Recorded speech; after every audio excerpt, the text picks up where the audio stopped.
आहे त्याच्यानंतर तो निश्चित निर्णय घेतला जाईल. बसणं कुठे याच्यापेक्षा सुद्धा काम चांगल्या पद्धतीने झालं पाहिजे आणि तो विश्वास 100 दिवसात चांगले कामं करण्याचा जो दिलेला आहे तो आपल्याला पूर्णत्वाला न्यायचा आहे.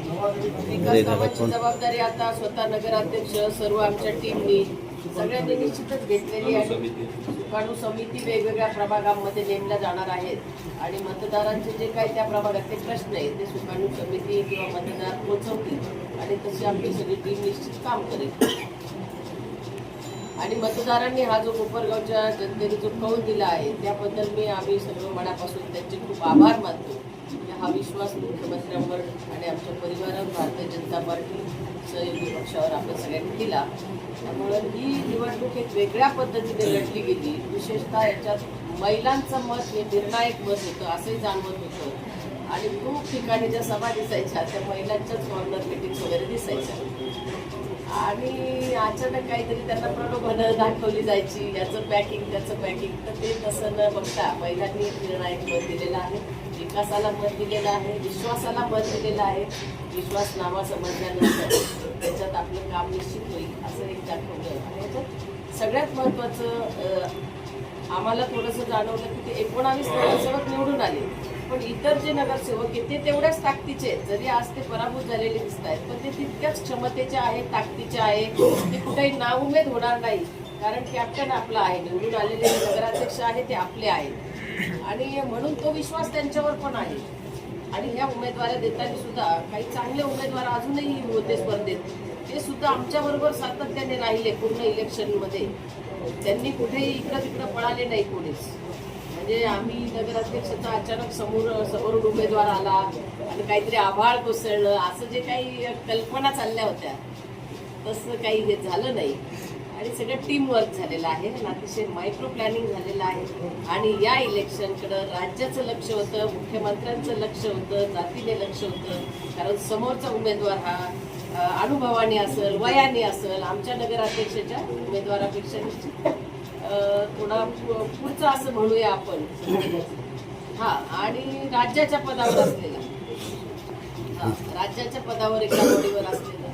त्याच्यामुळं थोडंसं सगळ्यांना एक असं वाटायचं कोपरगावकरांना की ही आव्हानात्मक इलेक्शन आहे, परंतु सगळी एकजुटीने कार्यकर्त्यांनी प्रचंड मेहनत घेतली आणि जो आमचा कार्यकर्ता नाही मतदार आहे तोही त्याच्या परीने त्या ठिकाणी काम करत होता. हे नंतर कळलं आम्हाला.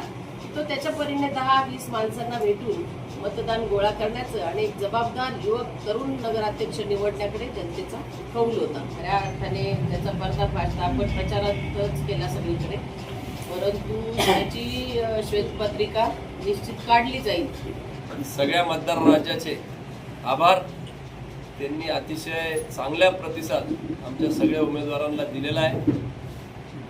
30 पैकी 19 उमेदवार आणि नगराध्यक्ष पदाचे उमेदवार हे असे आमचे 20 जवळपास त्या ठिकाणी 31च्या सभागृहामध्ये आमची सिंगल मेजॉरिटी या ठिकाणी दिलेली आहे. गेल्या 50 वर्षाचा इतिहास बघता अगदी माधवराव आढाव जरी लोकनियुक्त झाले होते नगराध्यक्ष, तरी मेजॉरिटी त्यावेळेस माझ्या माहितीनुसार खाली नव्हती. नंतरच्या काळामध्ये राजेंद्र झावरे झाले त्यावेळेसही खालची मेजॉरिटी नव्हती आणि नंतरच्या काळामध्ये विजयराव वाडणे त्या ठिकाणी नगराध्यक्ष आणि खालची मेजॉरिटी वेगळी होती.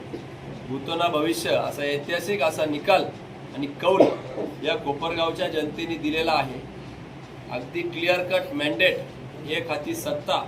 भारतीय जनता पार्टी, RPI व लोकसेवा आघाडीच्या सर्वच उमेदवारांना आशीर्वाद देऊन त्यांनी दिलेला आहे. आणि कोल्हे परिवारावर विश्वास ठेवून स्वर्गीय कोल्हे साहेब असतील, आदरणीय माजी आमदार कोल्हेताई असतील, विपिनदादा असतील आणि आम्हा सर्वांवरच हा जो विश्वास कोपरगावकरच्या जनतेने दाखवलेला आहे, निश्चितपणाने आम्ही त्या विश्वासाला कुठेही तडा जाऊ देणार नाही हे आश्वासन या निमित्ताने कोपरगावच्या जनतेला आम्ही देऊ इच्छितो, मतदारांना देऊ इच्छितो आणि त्यांचे आभार मानू इच्छितो. त्यांच्यासहित आदरणीय देवेंद्रजी फडणवीस साहेब ज्यांनी आमच्यावर विश्वास दाखवला आणि त्याचबरोबर राज्याचे महसूल मंत्री बावनकुळे साहेब ज्यांनी या ठिकाणी आपले सर्व प्रश्न मार्गी लावण्यासाठी अधिकचं ताकद देऊन आम्हाला आणि कोपरगावकरांना आश्वासित केलं, त्याबद्दल या निमित्ताने मी त्यांचे आभार मानू इच्छितो. विजयाचं श्रेय सर्वसामान्य जनतेला देतो आपण, कारण की ज्यावेळेस अशा पद्धतीचा विजय संपादित होतो त्यावेळेस कोणा एकट्याला ते श्रेय देऊन चालणार नाही. तो श्रेय सर्वसामान्य सगळ्यांचाच आहे. अगदी बावनकुळे साहेबांनी जी सभा दिली त्याचं श्रेय म्हणू शकतो. देवेंद्रजींनी या ठिकाणी कोपरगावकरांना आश्वासित केलं की मी विजयी सभा घ्यायला येईल, विश्वासनाम्यातले सगळे मुद्दे मी पूर्ण करण्याची जबाबदारी घेतो, त्यांना देता येईल. 9.5 वर्षापासून नगराध्यक्षाचे उमेदवार जे त्या ठिकाणी फिरत होते त्यांनाही देता येईल. आमचे सगळे नगरसेवक त्यांनाही देता येईल. जे आमच्यासाठी थांबले, शब्दाला मान दिला, माघार घेतली, त्यांनाही तो श्रेय देता येईल. आमच्या महिला भगिनी विशेषतः कोल्हेताईंच्या आव्हानाला प्रतिसाद दिला, त्यांनाही देता येईल.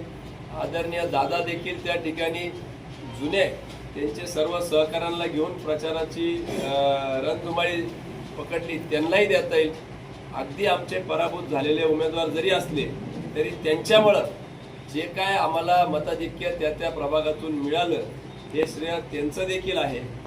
आणि सर्वसामान्य कोपरगावकर नागरिक आणि सर्वात महत्त्वाचं म्हणजे आमची पार्लिमेंटरी ज्यांनी अतिशय उत्कृष्ट या ठिकाणी सर्वच उमेदवारांची निवड, नगराध्यक्ष सहित खालचे सगळ्या उमेदवारांची निवड त्यांनी केली, त्यांना याचं श्रेय देते.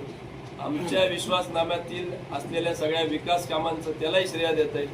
आणि सर्वात महत्त्वाचं म्हणजे हे विरोधकांनाही श्रेय देता येईल की त्यांनी ज्या पद्धतीने ऐनवेळी चुकीच्या मार्गाने उमेदवारी केल्या आणि विकासावर जाणारी निवडणूक वेगवेगळ्या दिशेने घेऊन जाण्याचा प्रयत्न केला, अगदी खालच्या पातळीवर नेण्याचा प्रयत्न केला. स्वर्गीय कोल्हे साहेब हयात नसताना त्यांच्यावर टीका करून केविलवाणी प्रयत्न केला मत मिळवण्याचा. किंबहुना त्या ठिकाणी ताईंवर एक महिला म्हणून एकेरी उल्लेख करणं किंवा वेगळ्या पद्धतीने भाष्य करणं, वेगवेगळे खोटे नाटे आरोप त्यांनी त्या ठिकाणी केले. असे अनेक विजयाचे मानकरी या ठिकाणी असू शकतात. तुम्हाला देखील पत्रकारांनी वस्तुस्थिती, आमचे जे विचार आहे, कॉर्नर सभा आहे, झंझावत आहे प्रचाराचा 40 दिवसाचा, तो जनतेपर्यंत पोहोचवला.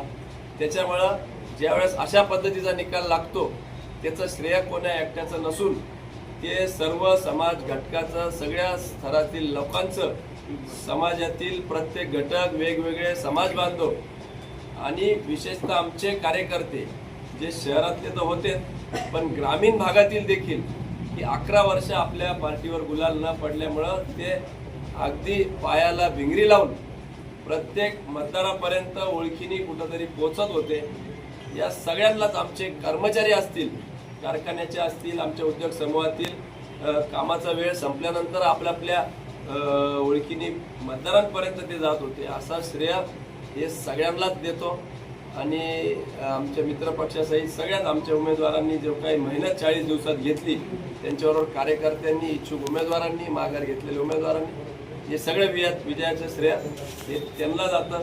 अगदी त्या वयोवृद्ध महिला जी गाडी थांबवून आमच्यावर मायेचा हात फिरून आशीर्वाद देत होत्या, किंवा आमच्या कुटुंबातील सदस्य, मग त्याच्यात मिलिंददादा असतील, अमितदादा असतील, इतरही सदस्य ज्यांनी त्या ठिकाणी, नितीनदादा असतील, सगळ्यांनीच प्रचार केला, त्यांनाही श्रेय. आमच्या खरं तर कुठली निवडणूक म्हटलं तर आपण श्रद्धा ठेवून त्या ठिकाणी पूजा अर्चा करतो, तसे आमच्या माई रोज त्या ठिकाणी पूजा करायचं. म्हणून हे श्रेय निवडणूक लागली का सगळेच त्या ठिकाणी निवडणुकीला हातभार लावतात. थेंबे थेंबे तळे साचे ज्याला आपण म्हणतो.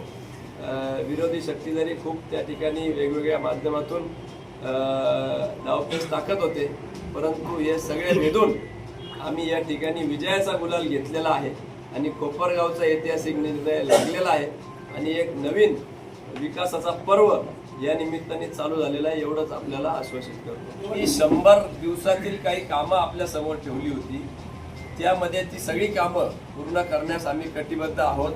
त्याच्यामुळे ही सगळी कामं आम्ही पूर्णत्वास नेणार आहोत. सर्वात महत्त्वाचं जे काय स्वच्छ पिण्याचं पाणी आहे ते फिल्ट्रेशन प्लांटवर त्या ठिकाणी आम्ही काम करणार आहोत। या सगळ्या गोष्टी ॲम्ब्युलन्स घेणं असेल किंवा क्लासरूम डिजिटलायझेशन करणं असेल, हे आमच्या विश्वासनामान आमच्या वेळोवेळी दिलेल्या भाषणातील शब्द सगळे पूर्ण करण्यासाठी आम्ही कटिबद्ध राहू।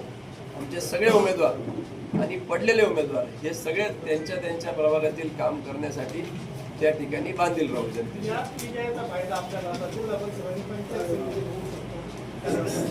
निश्चितपणाने ज्या पद्धतीने तालुक्याचं वातावरण आहे त्या ठिकाणी खोटं बोल पण रेटून बोल आणि या कारणास्तव बदलाचं वातावरण, परिवर्तनाचं भावना ही ग्रामीण भागापासून ते शहरापर्यंत सगळं आहे आणि अशाच पद्धतीचा निकाल हा झेडपी आणि पंचायत समितीमध्ये देखील लागेल अशी आम्हाला खात्री आहे। निश्चितपणाने आम्ही त्यांच्या चांगल्या सूचनांचा आम्ही स्वीकार करणार। अपेक्षा एवढ्याच राहतील की त्यांनी आमच्या चालू असलेल्या कामामध्ये कुठलाही घोडा घालू नये, एवढी आमची देखील त्यांच्याकडून अपेक्षा राहणार आहे।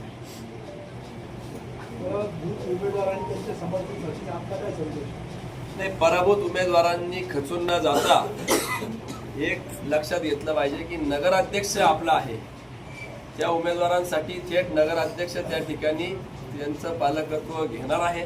त्याच्यामुळे त्यांनी कुठलंही असं काही मानून चालणार नाही की आपला पराभूत झालेला आहे, नाम उमेद होऊन चालणार नाही। त्यांच्यासाठी जितका विजयी उमेदवाराला आमचा सन्मान, मान सन्मान किंवा पाठबळ असेल तितकंच किंवा त्याच्याहीपेक्षा जास्त पाठबळ त्यांना आम्ही नगरपालिकेच्या माध्यमातून देऊ, एवढं मात्र मी सगळ्यांना आश्वासित करू हो, निश्चितपणाने त्यावेळेस जरी झाली असती तरी निवडणूक फायदा झाला असता, पुढे गेली तरी तिचा फायदा झाला। त्याच्यामुळं निवडणूक कधी झाली असती तरी गुलाल आमचाच होता याची मात्र आम्हाला खात्री होती।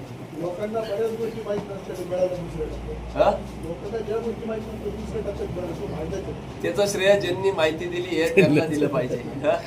फायदा झाला त्याचा उल्लेख नाही, असं असतं की अज्ञात ज्ञात सगळेच लोक आपापल्या परीने त्या ठिकाणी शहर विकासाच्या दृष्टीने निर्णय घेत असतात आणि त्याच्यामुळं ज्यांना कोणाला त्रास झाला एकीकडे आपण लाडक्या बहिणींचा उल्लेख करायचा आणि दुसरीकडे त्यांच्यावर 101च्या कारवाई झाल्याच्या आम्हाला महिलांनी सांगितलं की आम्ही कळलं नाही, परंतु त्याचा परिणाम निश्चितपणाने मतपेटीतून त्या ठिकाणी दिसतो।